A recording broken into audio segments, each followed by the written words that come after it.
Dream catching. The big friendly giant put the suitcase on the ground. He bent down low so that his enormous face was close to Sophie's. "From now on we is keeping as still as winky little miceys," he whispered. Sophie nodded. The misty vapor swirled around her. It made her cheeks damp and left dewdrops in her hair. The BFG opened the suitcase and took out several empty glass jars. He set them ready on the ground with their screw tops removed. Then he stood up very straight. His head was now high up in the swirling mist, and it kept disappearing and then appearing again. He was holding the long net in his right hand. Sophie, staring upwards, saw through the mist that his colossal ears were beginning to swivel out from his head. They began waving gently to and fro. Suddenly, the BFG pounced. He leapt high in the air and swung the net through the mist with a great swishing sweep of his arm. "Got him!" he cried. A jar! Quick! Quick!" Sophie picked up a jar and held it up to him. He grabbed hold of it. He lowered the net, and very carefully he tipped something absolutely invisible from the net into the jar. He dropped the net and swiftly clapped one hand over the jar. "The top!" he whispered. "The top! Quick!" Sophie picked up the screw top and handed it to him. He screwed it on tight, and the jar was closed. The BFG was very excited. He held the jar close to one ear and he listened intently. "It's a wink squiffler," he whispered with a thrill in his voice. It's even better. It's a fizz wizard. It's a golden fizz wizard." Sophie stared at him. Oh my, he said, holding the jar in front of him. "This will be giving some little toddler a very happy night when I is blowing it in." "Is it really such a good one?" Sophie asked. "A good one?" he cried. "It's a golden fizz wizard. It is not often I is getting one of these." He handed the jar to Sophie and said, "Please be still as a starfish now. I is thinking there may be a whole swarm of fizz wizards up here today. And do kindly stop breathing. You is terribly noisy down there." "I haven't moved a muscle," Sophie said. "Then don't," the BFG answered sharply. Once again he stood up tall in the mist, holding his net at the ready. Then came the long silence, the waiting, the listening, and at last, with surprising suddenness, came the leap and the swish of the net. "Another jar!" he cried. "Quick! Quick!" When the second dream was safely in the jar and the top was screwed down, the BFG held it close to his ear. "Oh no!" he cried. "Oh, mince my maggots! Oh, swipe my swoggles!" "What's the matter?" Sophie asked. "It's a troggle-humper!" he shouted. His voice was filled with fury and anguish. "Oh, save our souls!" he cried. "Deliver us from weasels! The devil is dancing on my dibbler!" Here's the BFG holding his net. "What are you talking about?" Sophie asked. The BFG was getting more distressed every moment. "Oh, bash my eye bones!" he cried, waving the jar in the air. "I came all this way to get lovely golden dreams, and what is I catching?" "What are you catching?" Sophie asked. "I is catching a frightsome troggle-humper," he cried. "This is a bad, bad dream. It is worse than a bad dream. It is a nightmare." "Oh dear," Sophie said. "What will you do with that?" "I is never letting it go," the BFG cried. "If I do, then some poor little toddler will be having the most curd-bloodling time. This one is a real kicksy bog thumper. I is exploding it as soon as I is getting home." "Nightmares are horrible," Sophie said. "I had one once and I woke up sweating all over." "With this one, you would be waking up screaming all over," the BFG said. "This one would make your teeth stand on end. If this one got into you, your blood would be freezing to icicles and your skin would go creeping across the floor." "Is it really as bad as that?" "It's worse!" cried the BFG. "This is a real wopsy grob switcher." "Wait, I thought you said it was a troggle-humper," Sophie told him. "It is a troggle-humper," cried the exasperated BFG. "But it is also a bog-thumper and a grob-switcher. It's all three riddled into one. Oh, I is so glad I is clutching it tight. Ah, you wicked beastie, you," he cried, holding up the jar and staring into it. "Never more is I going to be bunk-doodling the poor little human beanie toddlers." Sophie, who was staring into the glass jar, cried out, "I can see it! There's something there!" "Of course there's something in there," the BFG said. "You was looking at a frightsome troggle-humper." "But you told me dreams were invisible." "They is always invisible until they is captured," the BFG told her. "After that, they is losing a little of their invisibility. We is seeing this one very clearly." Inside the jar, Sophie could see the faint scarlet outline of something that looked like a mixture between a blob of gas and a bubble of jelly. It was moving violently, thrashing against the sides of the jar and forever changing shape. "It's wiggling all over the place," Sophie cried. "It's fighting to get out. It'll bash itself to bits." "The nastier the dream, the angrier it is getting when it is in prison," the BFG said. "It is the same as with wild animals. If an animal is very fierce and you is putting it in a cage, it will make a tremendous rumpeldumpus. If it is a nice animal like a cockatoodaloo or a frogglefrump, it will sit quietly. Dreams is exactly the same. This one is a nasty, fierce, bog-rotting nightmare. Just look at him splashing against the glass." "It is quite frightening," Sophie cried. "I would be hating to get this one inside me on a darksome night," the BFG said. "So would I," Sophie said. The BFG started putting the bottles back into the suitcase. "Is that all?" Sophie asked. "Are we going?" "I is so upset by this troggle-humping, bog-thumping grob-switcher," the BFG said, "that I is not wishing to go on. Dream-catching is finished for today." Soon, Sophie was back in the waistcoat pocket, and the BFG was racing home as fast as he could go. When at last they emerged out of the mist and came again to the hot yellow wasteland, all the other giants were sprawled out on the ground, fast asleep. A troggle-humper for the flesh lump eater. I'm going to stop for a moment for you to ponder that title. So this is the next chapter, A Troggle-humper for the flesh lump eater. I want you to think about what this chapter is going to be about. "They is always having 50 winks before they is going scampering off to hunt human beings in the evening," the BFG said. He stopped for a few moments to let Sophie have a better look. "Giants is only sleeping every then and now," he said. "Not nearly as much as human beings. Human beings is crazy for sleeping. Is it ever occurring to you that a human being who is 50 is spending about 20 years sleeping fast?" I must admit that's never occurred to me," Sophie said. "You should allow it to occur to you," the BFG said. "Imagine it, please. This human being who says he is 50 has been fast asleep for 20 years and is not even knowing where he is, not even doing anything, not even thinking." That is a funny thought," Sophie said. "Exactly," the BFG said. "So what I was trying to explain to you is that a human being who says he is 50 is not really 50, he is only 30. "Well, what about me?" Sophie said. "I'm 8. "You is not 8 at all," the BFG said. "Human being babies and little chidlers is spending half their time sleeping, so you is actually only 4. "I'm 8, Sophie said. "You may think you are 8, the BFG said, "but you has only spent 4 years of your life with your little eyes open. You is only 4, and please stop higgling me. Titchy little snapper whippers like you should not be higgling around with an old sage and onions who is hundreds of years more than you." "Well, how much do giants sleep?" Sophie asked. "They's never wasting much time snozzling," the BFG said. 2 or 3 hours is enough." "When do you sleep?" Sophie asked. "Even less," the BFG answered. "I is sleeping only once in a blue baboon." Sophie, peeping out from her pocket, examined the 9 sleeping giants. They looked even more grotesque now that they were awake.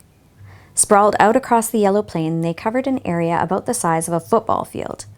Most of them were lying on their backs with their enormous mouths wide open, and they were snoring like foghorns. The noise was awful. Suddenly, the BFG gave a little jump in the air. "By gum frog," he cried. "I is having just the most wopsy-whiffling idea." "What?" Sophie said. "Wait," he cried. "Hold your horse feathers. Keep your skirt on. Just you wait to see what I is going to bring about." He galloped off fast to his cave with Sophie hanging on tight to the rim of his pocket. He rolled back the stone and entered the cave. He was very excited. He was moving quickly. "You stay where you is in my pocket, Huggy Bee," he said. "We is doing this lovely bit of buck-swashling both together." He laid aside the dream-catching net but hung on to the suitcase. He ran across to the other side of the cave and grabbed the long trumpet thing, one that he had been carrying the first night when Sophie saw him in her village. With the suitcase in one hand and the trumpet in the other, he dashed out of the cave. What is he up to now? Sophie wondered. "Peep your head up good," the BFG said. "Then you will get a fine winkle of what is going on." When the BFG came near to the sleeping giants, he slowed his pace. He began moving softly. He crept on his toes towards the big, ugly brutes. They were still snoring loudly. They looked repulsive, filthy, diabolical. The BFG tiptoed around them. He went past the gizzard gulper, the blood bottler, the meat dripper, the child chewer, and then he stopped. He had reached the flesh lump eater. He pointed at him, then he looked down at Sophie and gave her a big wink. He knelt on the ground and very quietly he opened the suitcase. He took out of it the glass jar containing the terrible, nightmarish Trogglehumper. At that point, Sophie guessed what was going to happen next. Oh, she thought, this could be rather dangerous.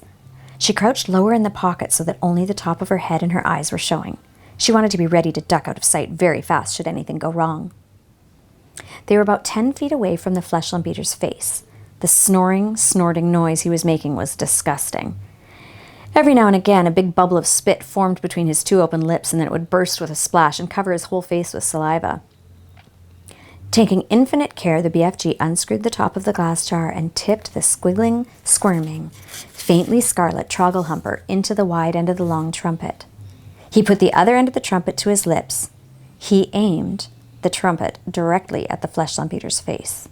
He took a deep breath, puffed out his cheeks, and then, whoof, he blew.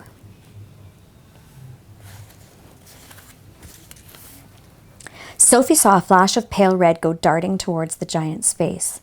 For a split second, it hovered above the face, and then it was gone. It seemed to have been sucked up by the giant's nose, but it all happened so quickly Sophie couldn't be sure. "We had better be skiddling away quick to where it's safe," the BFG whispered. He trotted off for about 100 yards, then stopped. He crouched low to the earth. "Now," he said, "we is waiting for the gun and flames to begin." They didn't have to wait long. The air was suddenly pierced by the most fearsome, fearful roar Sophie had ever heard, and she saw the flesh lump eater's body, all 54 feet of it, rise up off the ground and fall back again with a thump. Then it began to wriggle and twist and bounce about in the most violent fashion. It was quite frightening to watch. "Eow!" roared the flesh lump eater. "Eow! Ooh!"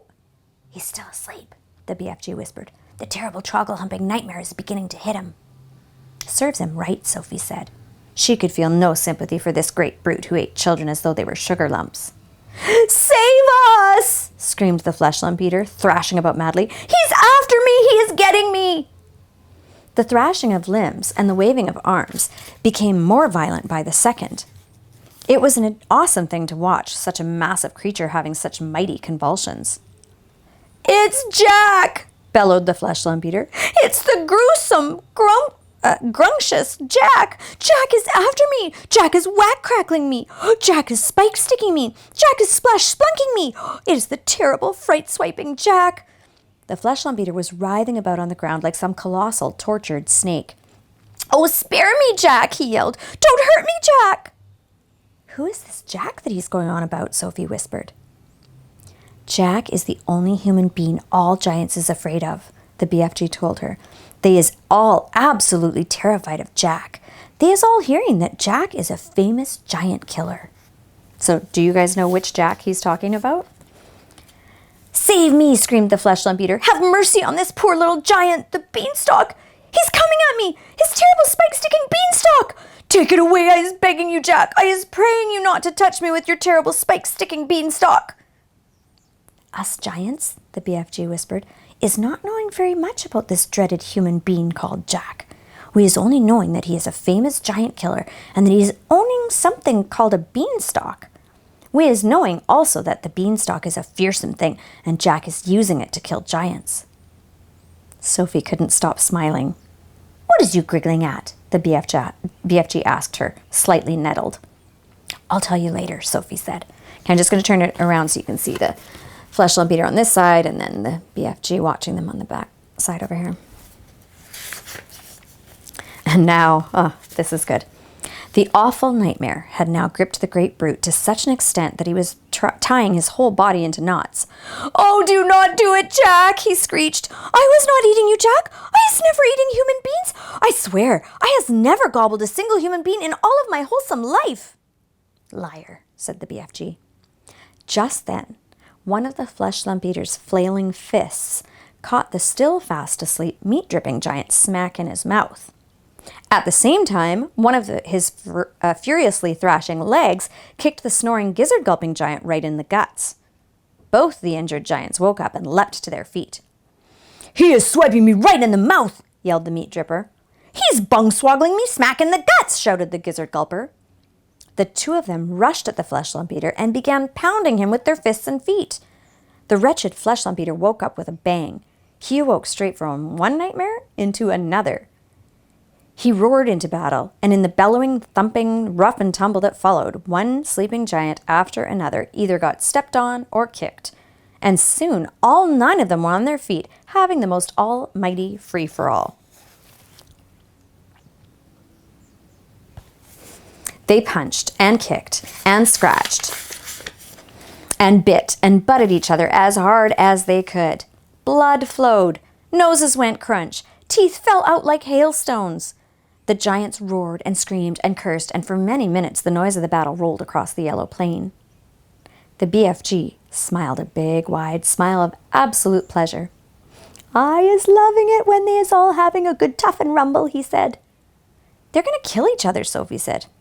"Never," the BFG answered. "Those beasts is always bishing and walloping at each other. Soon it will be getting dusky, and they will be galloping off to fill their tummies." "They're coarse and foul and filthy," Sophie said. "I hate them." As the BFG headed back to the cave, he said quietly, "We certainly was putting that nightmare to good use, though, wasn't we?" "Excellent use," Sophie said. "Well done, you." Dreams. The big friendly giant was seated at the great table in his cave, and he was doing his homework. Sophie sat cross-legged on the tabletop nearby, watching him work. The glass jars containing the one and only good dream they had caught that day stood between them. The BFG, with great care and patience, was printing something on a piece of paper with an enormous pencil. "What are you writing?" Sophie asked him. "Every dream is having its special label on the bottle," the BFG said. "How else could I be finding the one I am wanting in a hurry?" "But can you really and truly tell what sort of dream it's going to be simply by listening to it?" Sophie asked. "I can," the BFG said, not looking up. "But how? Is it by the way it hums and buzzes?" "You is less or more right," the BFG said. "Every dream in the world is making a different sort of buzzy hum music, and these grand swashbuckling ears of mine is able to read that music." "By music, do you mean like tunes?" "I is not meaning tunes." "Well, then what do you mean?" "Human beings is having their own music, right or left?" "Right," Sophie said, "lots of different music." "And sometimes human beings is very overcome when they is hearing wondrous music. They is getting shivers right down their spindles. Right or left?" "Right," Sophie said. "So the music is saying something to them. It is sending them a message. I do not think the human beings is knowing what that message is, but they is loving it just the same." "Yeah, that sounds about right," Sophie said. "But because of these jump-squiffling ears of mine," the BFG said, "I is not only able to hear the music that dreams is making, but I is understanding it also." "What do you mean understanding it?" Sophie asked. "I can read it," the BFG said. "It talks to me. It is like a language." I find that just a little bit hard to believe," Sophie said. "I bet you is finding it hard to believe in Quogsquinkles. I'll bet you is finding it hard to believe in Quogsquinkles," the BFG said, "and how they is visiting us from the stars." "Of course I don't believe that," Sophie said. The BFG regarded her gravely with those huge eyes of his. "I hope you will forgive me," he said, "if I tell you that human beings is thinking they is very clever, but they is not. They is nearly all of them not muchers and squeak pips." "I beg your pardon," Sophie said. "The matter with human beings," the BFG went on, "is that they is absolutely refusing to believe in anything unless they is actually seeing it right in front of their own schnozzles. Of course Quogsquinkles is existing. I is meeting them oftenly. I is even chittering to them." He turned away contemptuously from Sophie and resumed his writing. Sophie moved over to read what he had written so far, and the letters were printed big and bold, but were not very well formed. Here is what it said. Okay, before I show you what it said, I'm going to show you him right here, writing with Sophie there, and then I'll read you the little dream. So this is what he's writing. "This dream is about how I is saving my teacher from drowning. I is diving into the river from a high bridge, and I is dragging my teacher to the bank, and then I is giving him the kiss of death." And here's a picture of that story down there. Or that dream, rather. "The kiss of what?" Sophie asked. The BFG stopped writing and raised his head slowly. His eyes rested on Sophie's face. "I is telling you once before," he said quietly, that I is never having a chance to go to school. I is full of mistakes. They is not my fault. I do my best. You is a lovely little girl, but please remember that you is not exactly Miss Know Everything yourself. I'm sorry, Sophie said. I really am. It is very rude of me to keep correcting you. The BFG gazed at her for a while longer, and then he bent his head down again to his slow, laborious writing. Tell me honestly, Sophie said. If you blew this dream into my bedroom while I was asleep, would I really and truly start dreaming about how I saved my teacher from drowning by diving off of a bridge? More, the BFG said. A lot more. But I cannot be squibbling the whole grope-flunking dream on a titchy little bit of paper. Of course there's more. The BFG laid down his pencil and placed one massive ear close to the jar. For about 30 seconds he listened intently. "Oh, yes," he said, nodding his great head solemnly up and down. "This dream is continuing very nice. It has a very Dory-hunky ending." "How does it end?" Sophie asked. "Please tell me." "You would be dreaming," the BFG said, "that the morning after you was saving the teacher from the river, you was arriving at school and you was seeing all the 500 pupils sitting in the assembly hall, and all the teachers as well, and the head teacher is then standing up and saying, 'I is wanting the whole school to give 3 cheers for Sophie, because she is so brave and is saving the life of our fine arithmetic teacher, Mr. Figgins, who was unfortunately pushed off the bridge into the river by our own gym teacher, Miss Amelia Upscotch. So 3 cheers for Sophie!' And the whole school is then cheering like mad and shouting, 'Bravo, well done!' And forever after that, even when you was getting your sums all gung-swizzled and muggled up, Mr. Figgins is always giving you 10 out of 10 and writing 'Good work, Sophie' in your exercise book. And then you is waking up." "I like that dream," Sophie said. "Of course you like it," said the BFG. "It's a fizz wizard." He licked the back of the label and stuck it on the jar. "I is usually writing a bit more than this on the labels," he said, "but you is watching me and making me jumpsy." "I could go and sit somewhere else," Sophie said. "Don't go," he said. "Look in the jar carefully, and I think you will be seeing this dream." Sophie peered into the jar, and there, sure enough, she saw the faint, translucent outline of something about the size of a hen's egg. There was just a touch of color in it, a pale sea green, soft and shimmering and very beautiful. There it lay, this small, oblong, sea green, jellyish thing at the bottom of the jar, quite peaceful, but pulsing gently, the whole of it moving in and out ever so slightly as though it were breathing.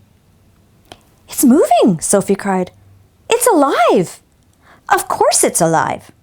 "Well, what will you feed it?" Sophie asked. "Oh, it is not needing any food," the BFG told her. "Well, that's cruel," Sophie said. "Everything alive needs food of some sort, even trees and plants." "The north wind is alive," the BFG said. "It is moving, and it touches you on the cheek and on the hands, but nobody's feeding it." Sophie was silent. This extraordinary giant was disturbing her ideas. He seemed to be leading her towards mysteries that were beyond her understanding.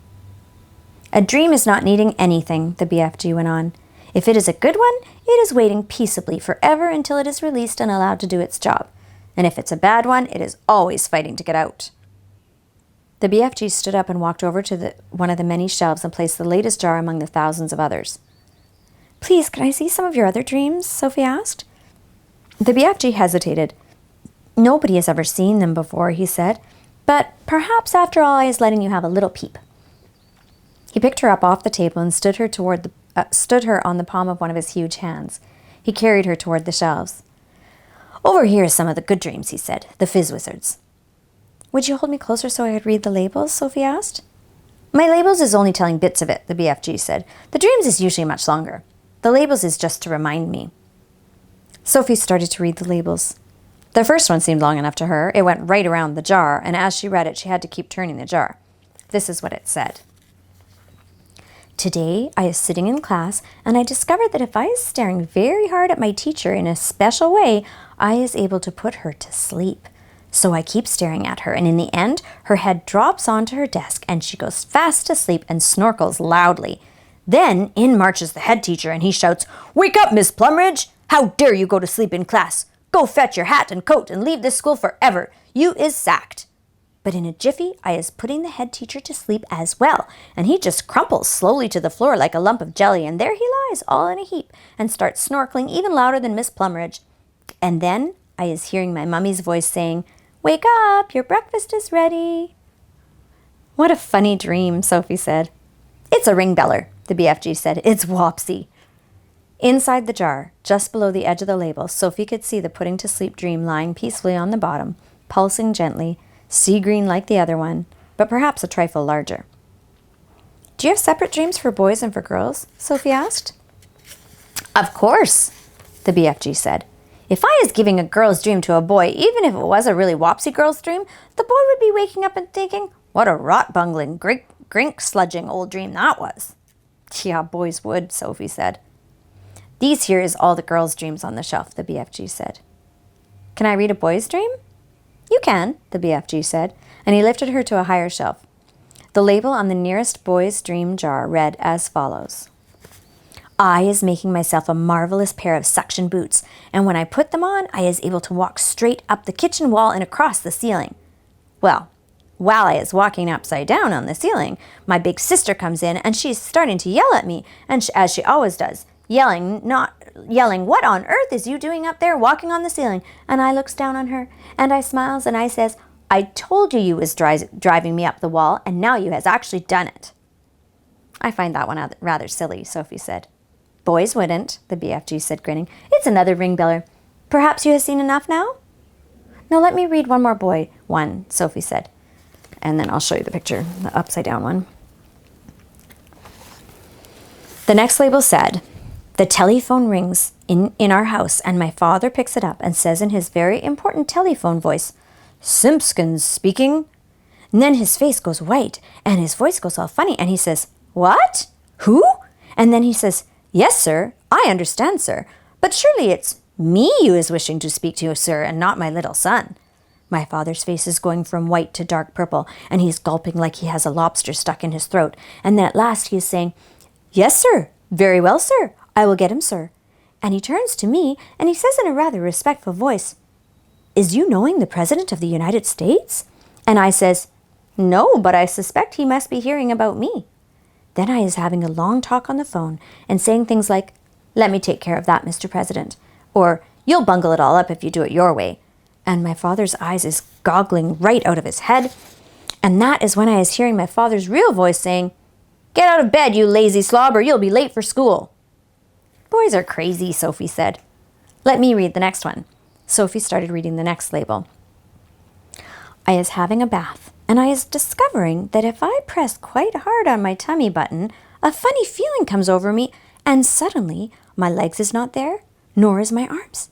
In fact, I have become absolutely invisible all over. I is still there, but no one can see me, not even myself. So my mummy comes in and says, where is that child? He was in the bath a minute ago, and he can't possibly have washed himself properly.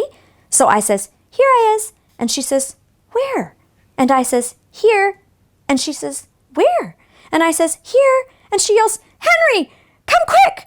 And when my daddy rushes in, I is washing myself, and my daddy sees the soap floating around in the air. But of course he is not seeing me. And he shouts, where are you, my boy? And I says, here. And he says, where? And I says, here. And he says, where? And I says, here. And he says, the soap, boy, the soap, it's flying in the air. Then I press my tummy button again, and now I is visible. My daddy is squiffy with excitement, and he says, you is the invisible boy. And I says, now I is going to have some fun. So when I is out of the bath and I have dried myself off, I put on my dressing gown and slippers, and I press my tummy button again to become invisible. And I go down into the town and walk into the streets. Of course, only me is invisible, not the thing I is wearing. So when people is seeing a dressing gown and slippers floating along the street and with nobody in it, there's panic and everybody's yelling, a ghost, a ghost! And people is screaming left and right, and a big strong policeman is running, for their lives. And best of all, I see Mr. Grummet, my algebra teacher, coming out of a pub, and I float up to him and I say, boo! And he lets out a frightsome howl and dashes back into the pub. And then I is waking up and feeling happy as a whiff squiddler. Pretty ridiculous, Sophie said. All the same, she couldn't resist reaching down and pressing her own tummy button to see if it worked. Nothing happened. Dreams is very mystical things, the BFG said. Human beings is not understanding them at all. Not even their brainiest professors is understanding them. Has you seen enough? Just this last one, Sophie said. This one here. She started reading. I has written a book, and it is so exciting nobody can put it down. As soon as you has read the first line, you is so hooked on it that you cannot stop until the last page. In all the cities, people is walking in the streets, bumping into each other because their face is buried in my book. And dentists is reading it and trying to fill teeth at the same time, but nobody minds because they is all reading it too in the dentist's chair. Drivers is reading it while they is driving cars and crashing all over the country. Brain surgeons is reading it while they is operating on brains, and airline pilots is reading it and going to Timbuktu instead of London. Football players is reading it on the field because they can't put it down, and so is Olympic runners while they is running. Everybody has to see what is going to happen next to my book, and when I wake up, I is still tingling with excitement at being the greatest writer the world has ever known, until my mummy comes in and says, I was looking at your English exercise book last night, and really your spelling is atrocious, and so is your punctuation. That's enough for now, the BFG said. There's dillions more, but my arm is getting tired of holding you up. Here's just a picture of that dream right up at the top.